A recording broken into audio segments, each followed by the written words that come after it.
읽으신 말씀을 가지고 세례의 의미란 제목으로 말씀을 함께 나누고자 합니다. 기독교는 말씀의 종교입니다. 하나님의 말씀인 성경이 대단히 중요합니다. 근데 지금 이 성경이 인쇄가 돼서 많은 사람들이 책으로 읽고 있지만은 이렇게 인쇄된 성경이 없었을 때, 두루마리 성경으로 아주 희귀했을 때는 낭독자들이 읽어주는 것을 다수가 들었습니다. 성경을 읽는 올바른 방식은 눈으로 읽고 그것을 내 입으로 소리내어서 그 소리를 내가 듣는, 이것이 성경을 읽는 가장 좋은 방법입니다. 여러분들께서 매일 성경을 읽으실 때 눈으로만 쑥 읽지 마시고 소리를 내서 또박또박 읽으면 영혼 속에 깊이 들어온다는 것을 느끼실 것입니다. 그렇게 성경을 읽으면서 성경 말씀이 주시는 은혜를 체험할 수 있기를 바랍니다. 그런데 우리가 이렇게 눈으로 읽고 소리로 듣는 말씀도 있지만 그와는 종류가 다른 눈으로 보고 손으로 만지는 말씀이 있습니다. 이른바 세례, 성만찬이 이에 해당이 됩니다. 세례를 두고 물로 된 말씀 이렇게 표현하기도 하고, 또 성만찬을 두고 떡과 포도주로 된 말씀 이렇게 표현하기도 합니다. 우리가 읽고 듣는 이 하나님의 말씀을 대단히 압축한 이 보이는 말씀, 이 세례, 성만찬의 의미를 우리가 제대로 알아야 되겠습니다. 우리 세례는 물속으로 들어갔다가 또 물 위로 올라오는 침례의 방식이 있는가 하면 오늘 우리가 보셨던 것처럼 물을 머리 위에 뿌리거나 소액을 붓는 이런 방식의 세례도 있습니다. 성경에 보면 세례 요한이 요단 강가에서 유대의 백성들을 요단강에 완전히 잠그고 일어나게 하는 침례를 행했지만은 우리 아나니아라고 하는 예수님의 제자가 이제 다메섹에서 갓 회심했던 사울을 자기의 집에 불러서 세례를 주고, 또 베드로 사도가 이방인 로마 군인 고넬료를 찾아가서 그의 집에서 세례를 주고, 또 바울과 실라가 그 빌립보 감옥 간수의 집에 가서 세례를 주고 했던 것은 바로 아마 물에 잠긴 게 아니고 머리 위에 물을 뿌리거나 또 붓는 방식으로 세례를 행한 것 같습니다. 어쨌든 세례의 방식은 강가에 있느냐 집안에 있느냐에 따라서 달라질 수 있지만 세례의 의미는 동일합니다. 우리가 기록된 말씀의 내용도 잘 알아야 되지만은 이 성경 내용을 압축해서 우리에게 보여주는 이 보이는 말씀인 세례의 의미도 또한 정확하게 알아야 될 줄로 믿습니다. 우리 세례의 의미가 뭘까요? 우리 세례의 의미를 알려면 먼저 구약에 써 있는 할례를 알 필요가 있습니다. 구약의 이스라엘 백성들은 다 남자가 할례를 받게 했습니다. 이 할례를 받게 한 그 의미는 새로운 인간의 출생, 또 새로운 존재가 된다, 이런 뜻을 가지고 있습니다. 이스라엘 백성들이 얼마 전에 그들이 살았던 애굽 땅과는 다른 삶을 살아가는, 또 애굽에서의 살았던 사람과는 다른 존재로 살아가는 의미가 된다, 사람이 된다, 이런 의미가 바로 할례의 의미입니다. 즉 할례는 하나님의 새로운 백성의 표지가 되는 것입니다. 애굽에 속한 존재, 또 애굽적 사람이 아닌 하나님 나라에 속한 존재, 하나님의 새 사람이 된다, 이것이 바로 할례의 의미였다는 말씀입니다. 그런 의미로 할례를 행했습니다. 그렇다면 이 할례를 받았지만 그 할례의 의미를 기억하고 사는 것이 중요하지 않겠습니까? 그런데 이들이 시간이 지나면서 육신의 할례의 외적 표지는 갖고 있었지만은 단순히 할례란 외적 표지만 갖고 있으면 그것이 곧 하나님의 백성이 된다, 이렇게 생각만 하고 실제로 할례의 의미를 살아내지는 못했습니다. 예전에 그들이 벗어나왔던 애굽 사람들과 같이 또 가나안 사람들과 같이 행동함으로 하나님의 백성이라는 표지는 몸속에 가지고 있는데 실제로는 하나님의 백성이 아닌 것처럼 계속 살아갔던 것입니다. 이러한 백성들을 향해서 예레미야 선지자가 이렇게 예언을 했어요. 말씀을 전했는데 보니까 우리 한번 4장 4절 한번 읽어보실까요? 유다인과 예루살렘 주민들아 너희는 스스로 할례를 행하여 너희 마음 가죽을 베고 나 여호와께 속하라. 그러니까 육신의 할례로 끝나지 말고 마음의 가죽을 베어내는 마음의 할례를 받으라는 것입니다. 즉 할례의 참 의미를 깨달아서 하나님을 온전히 공경하고 또 하나님 사랑, 이웃 사랑의 길을 걸어가라는 뜻입니다. 이런 백성이 되도록 촉구했지만은 여전히 그들이 그렇게 변화되지를 못하자 예레미야 선지자가 또 이어 이런 예언을 선포합니다. 내가 너희에게 맑은 물을 뿌려서 너희를 정결하게 하며 너희에게 새로운 마음을 주고 너희 속에 새로운 영을 넣어주며 너희가 나의 모든 율례대로 행동하게 하겠다. 즉 물을 뿌려서 마음의 죄를 다 씻고 또 성령을 주어서 하나님의 길로 행할 수 있는 마음을 내가 주게 함으로 육신의 할례를 받은 너희들이 정말 마음의 할례를 받은 즉 하나님의 백성으로 살도록 해주겠다. 이런 이제 예언의 약속을 하신 거지요. 바로 이 예언이 신약 시대의 세례 요한으로 이어집니다. 당시 예수님 당시에 이스라엘 백성들이 로마 지하에 있었지요. 그들은 혈통적으로 아브라함의 후손이었고 또 할례를 받았기 때문에 이 외적인 표지만을 가지고 우리는 하나님의 백성이다. 혈통적으로 아브라함의 후손이 아닌 또 할례를 받지 않는 이방인들은 하나님의 백성이 아니다. 이렇게 경멸하고 멸시하고 그랬습니다. 외적으로는 할례를 받은 또 하나님의 백성이라고 자처했지만은 실질적으로는 하나님에 대한 신앙이 잘못됐고 또 이웃에 대한 공의가 사라진 삶을 살았던 것입니다. 바로 이러한 백성들을 향하여 세례 요한이 회개하라 하고 이제 회개의 메시지를 외쳤습니다. 그리고 이제 물세례를 베풀었는데 그 당시 그 물세례는 유대교에 속하지 않은 이방인들이 유대교로 개종할 때 베푸는 의식이었는데요. 지금 세례 요한은 할례를 받은 유대인들을 향하여 물세례를 받으라고 외친 것입니다. 그 이유는 몸으로는 할례를 받았지만 실질적으로는 할례 받지 않은 사람처럼 되어버린 사람들에게 온전한 회심을 촉구한 것입니다.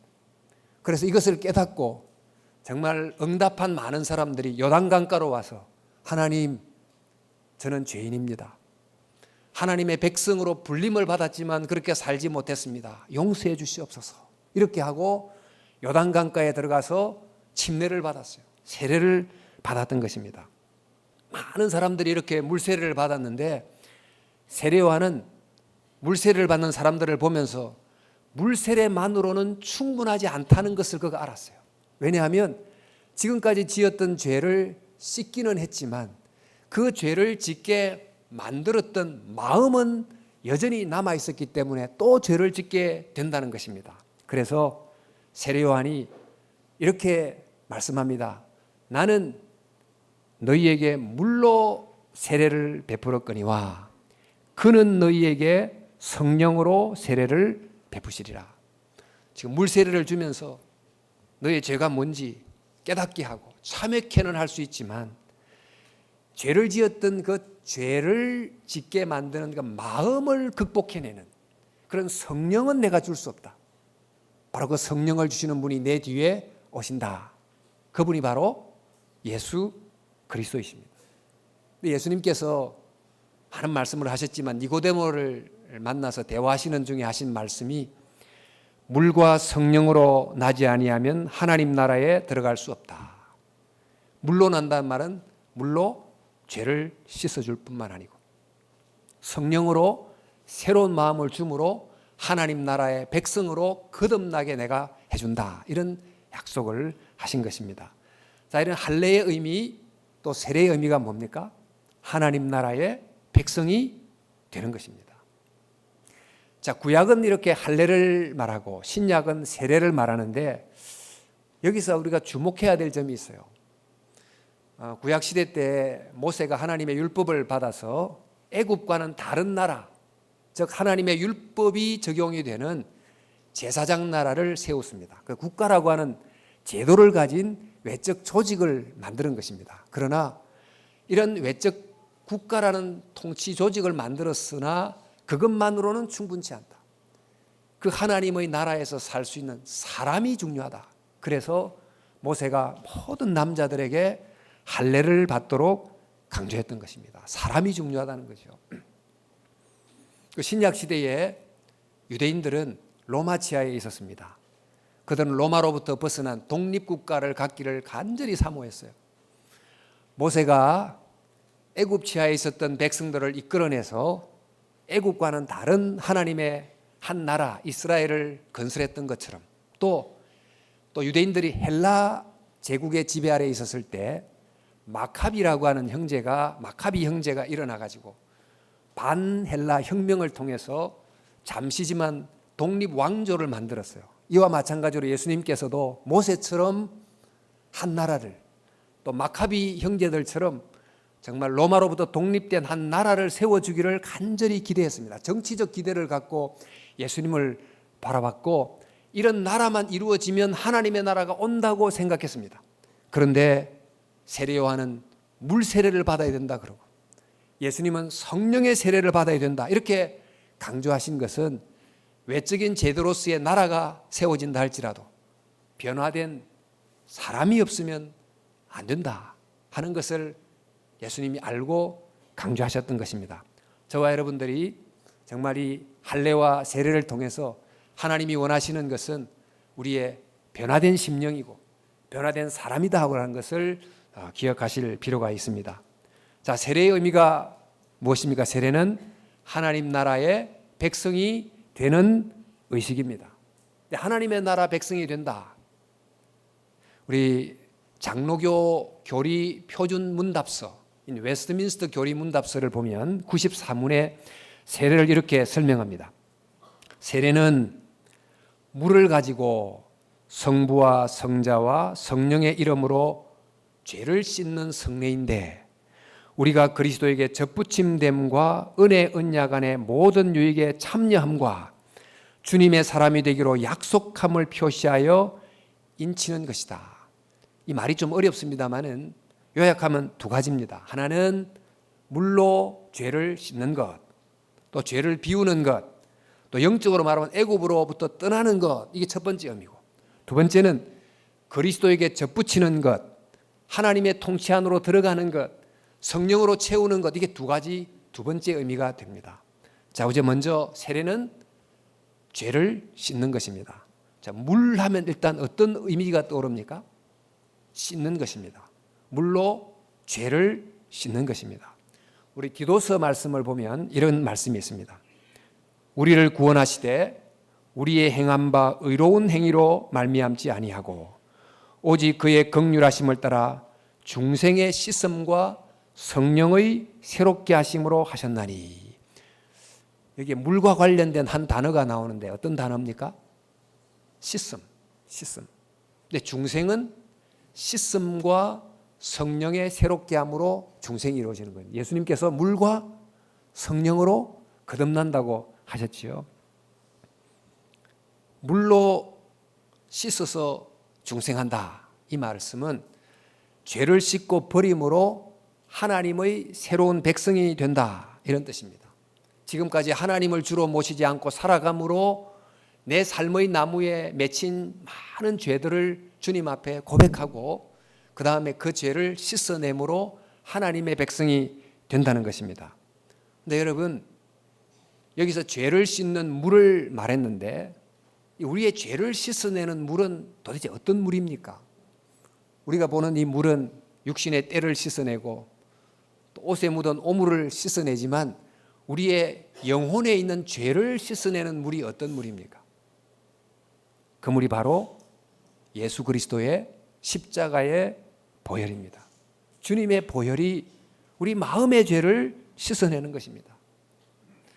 우리 죄 용서를 통해서 마음의 죄를 씻김 받았을 때 그 풍성한 자유, 그 은혜가 얼마나 풍성한지 모릅니다. 우리 찬송가에도 나의 죄를 씻기는 예수의 피밖에 없네.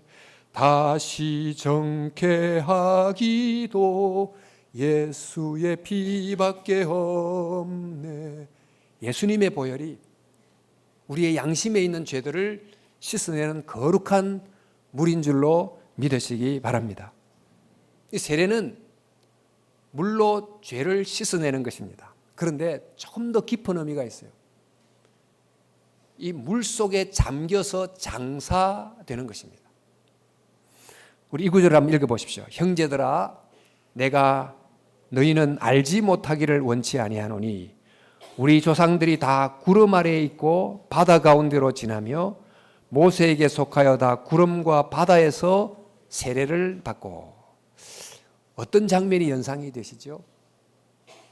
출애굽해서 홍해를 건넜던 장면이 연상이 되시지요. 그 당시 홍해를 기적같이 건넜습니다. 그러니까 기적같이 건넜다고도 할 수 있지만 사실은 홍해 바다에 빠져 죽었던 사람이 다시 살아난 거예요. 물세례는 애굽적 자아, 애굽적 인간이 홍해라는 물속에 빠져 죽은 거예요. 장사 지낸 바 된 것입니다. 옛자가 죽은 것입니다. 이게 바로 세례의 의미입니다.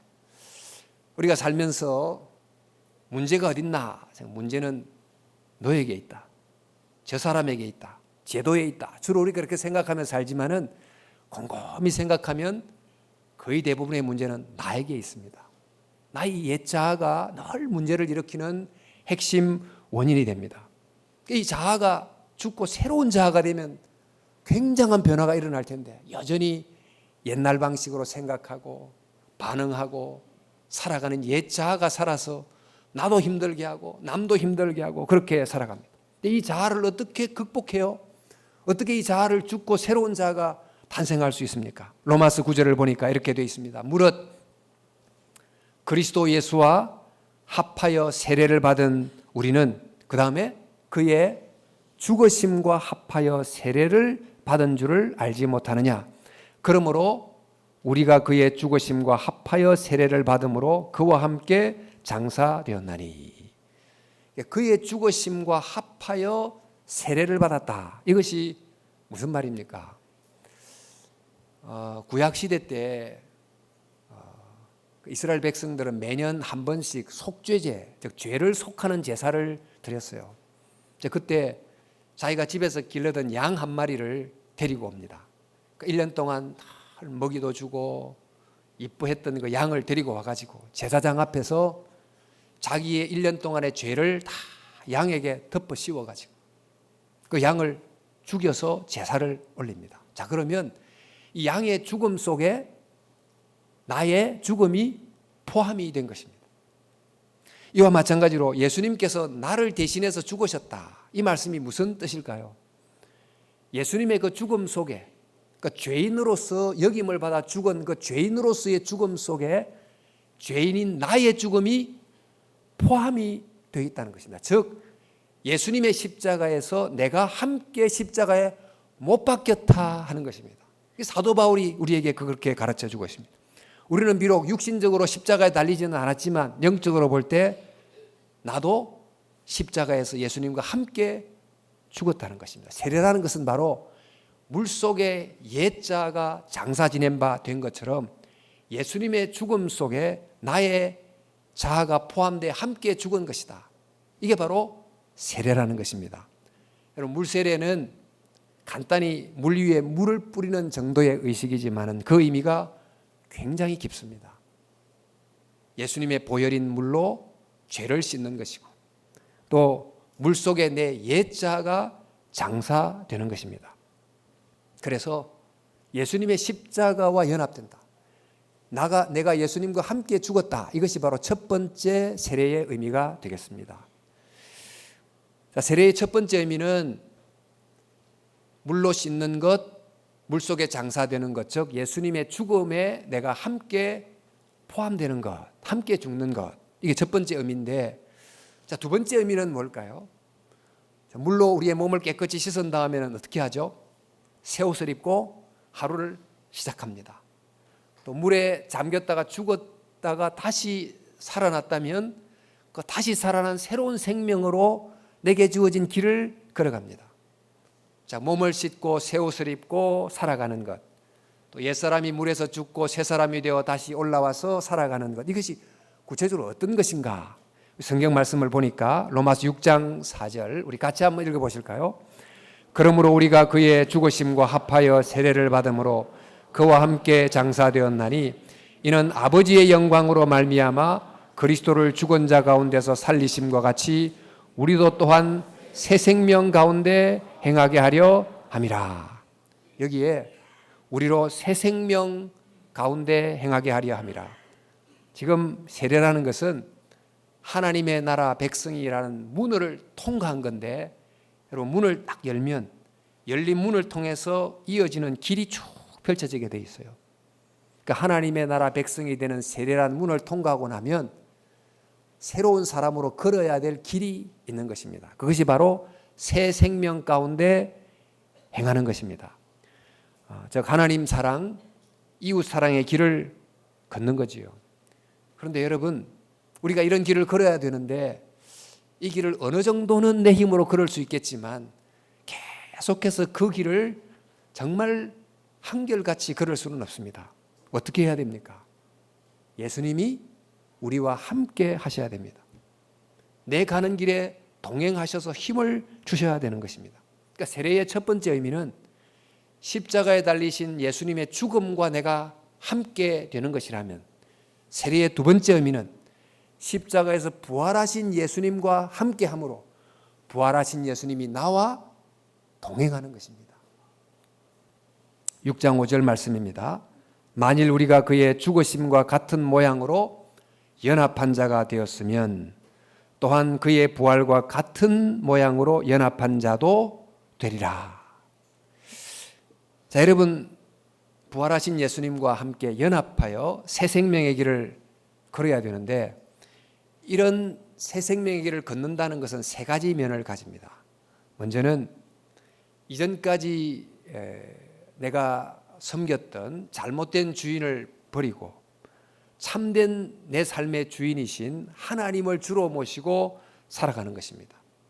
애굽에서 파라오를 주로 섬기고 살다가 그런 삶을 청산하고 여호와 하나님을 주로 모시고 살아가는 새로운 백성의 삶을 걷는 것입니다. 우리 오늘 세례를 베풀 때 성부와 성자와 성령 하나님의 이름으로 세례를 베푼다 이렇게 했는데, 이름으로 베푼다는 말은 이제 하나님의 이름이 내 속에 덮어졌다, 그 이름 속으로 내가 들어갔다, 이런 뜻이 되는 것입니다. 여러분, 내가 대한민국 사람이란 이름으로 불림을 받는다, 이 말은 어떤 뜻이지요? 대한민국의 헌법의 통치를 받는다, 그런 뜻이지요. 그러니까 하나님의 이름으로 불림을 받는다, 하나님의 백성의 이름으로 불림을 받는다는 것은 하나님의 주된 통치 아래서 살아가는 백성이 된다는 것입니다. 새 생명의 길을 걷는 첫 번째 모습은 하나님과의 올바른 관계를 회복하는 것입니다. 두 번째, 이제 물로 씻어 새 옷을 입고 또 물에 장사되었다가 다시 올라와서 새 사람이 돼서 산다는 의미는 어떤 것이냐?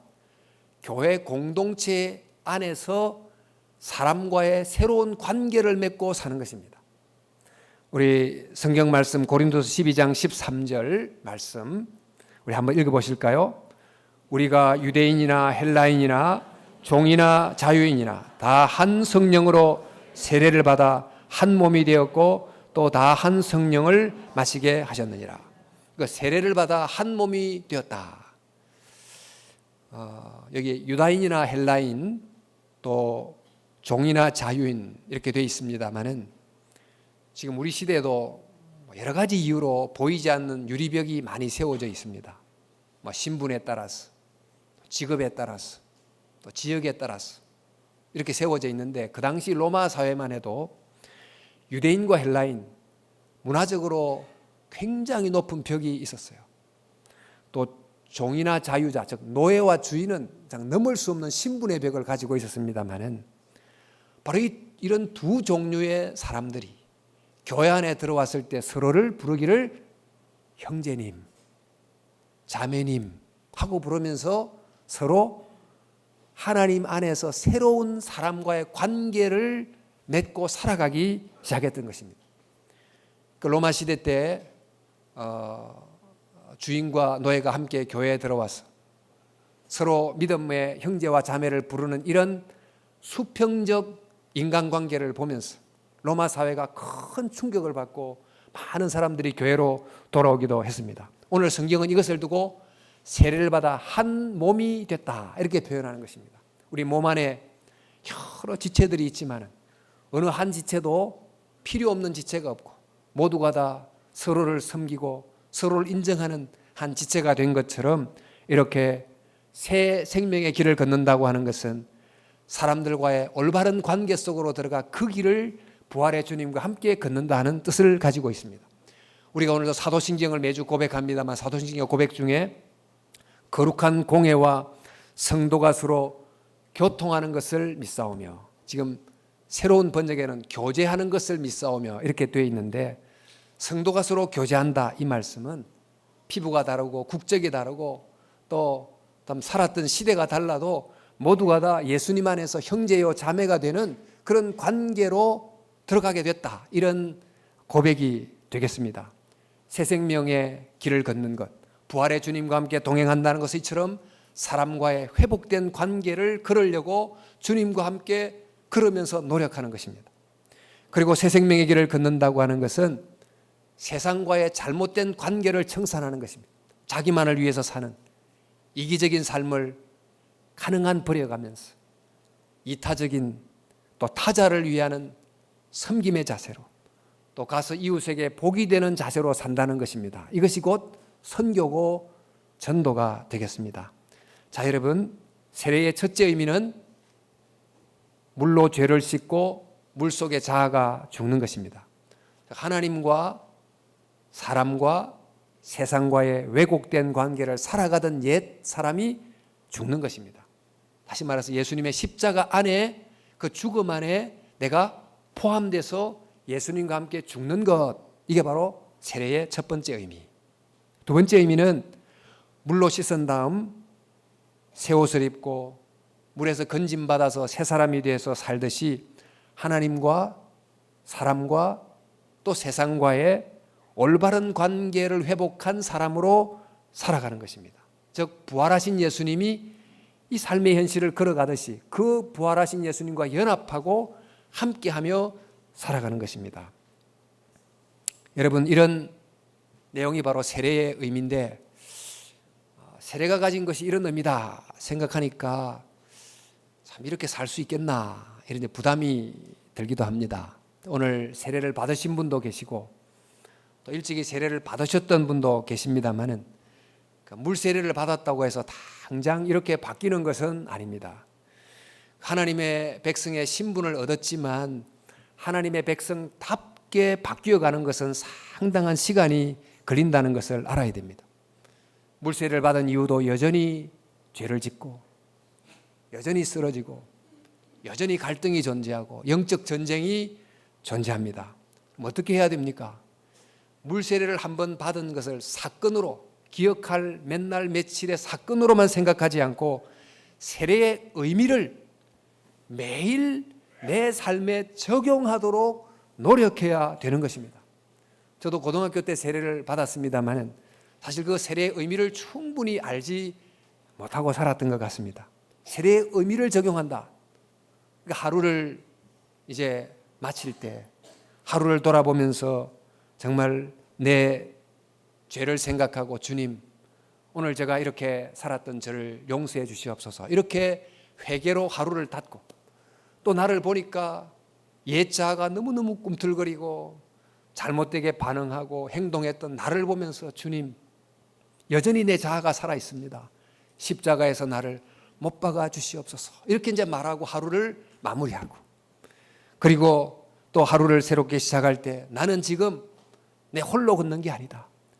부활하신 주님이 나와 함께 걷고 있다. 하나님께 순종하고 사람을 사랑하고 내가 사는 일에 의미와 뜻을 가지고 내가 주님과 함께 살아가리라. 이렇게 각오하고 주님을 믿고 의지하며 살아가면 세례의 의미를 매일같이 이렇게 적용하며 사는 것이 되는 것입니다.